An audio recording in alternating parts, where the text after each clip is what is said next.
شب قبل از خواب بدن در بالاترین سطح جذب قرار داره، پس این فرصت شکرگزاری رو از دست نده.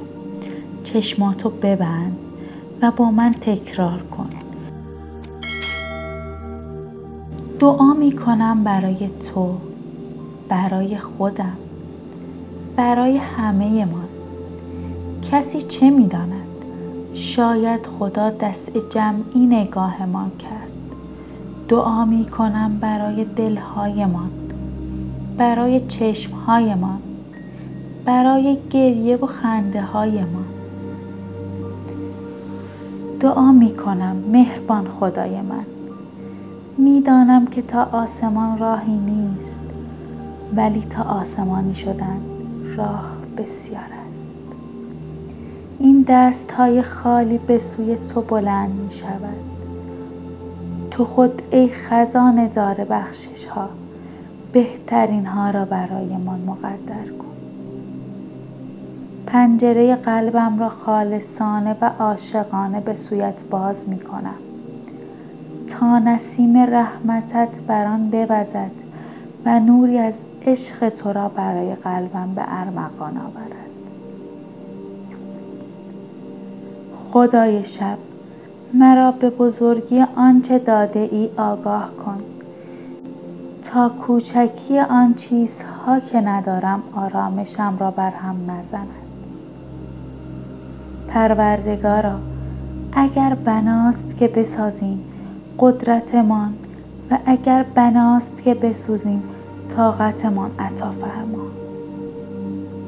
خداوندا، آرامش شب را نصیب کسانی کن که آسایش روز را نصیب دیگران می کنند. شکر برای امید نجات بخش تو. شکر برای دستانت که شفا بخش است. شکر برای محبتت که معجزه آساست.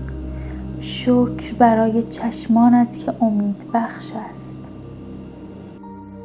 میدانی تو آنقدر مهربانی که گاهی دعاهای مرا استجابت نمی کنی و من بعدها می فهمم که اگر آن آرزویم برآورده می شد تباه می شدم.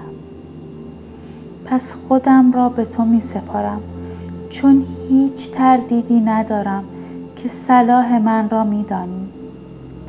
الهی، دردهایی هست که به هر گوشی نمی توان گفت. گفتنی هایی هست که هیچ قلبی معدن آن نیست. تلاش هایی هست که جزو مدد تو ثمر نمی بخشد.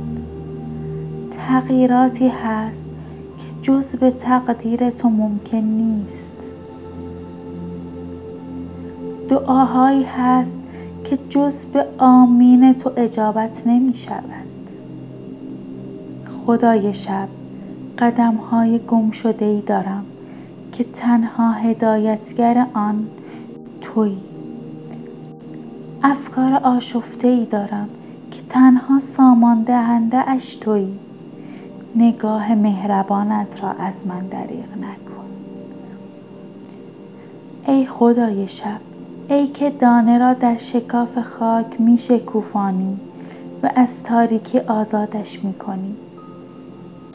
جانم را از حبس قصه ها و فکر و خیال برهان و از نور خودت منور کن. فردایم را به تو می سپارم، ناامیدیم را دور کن.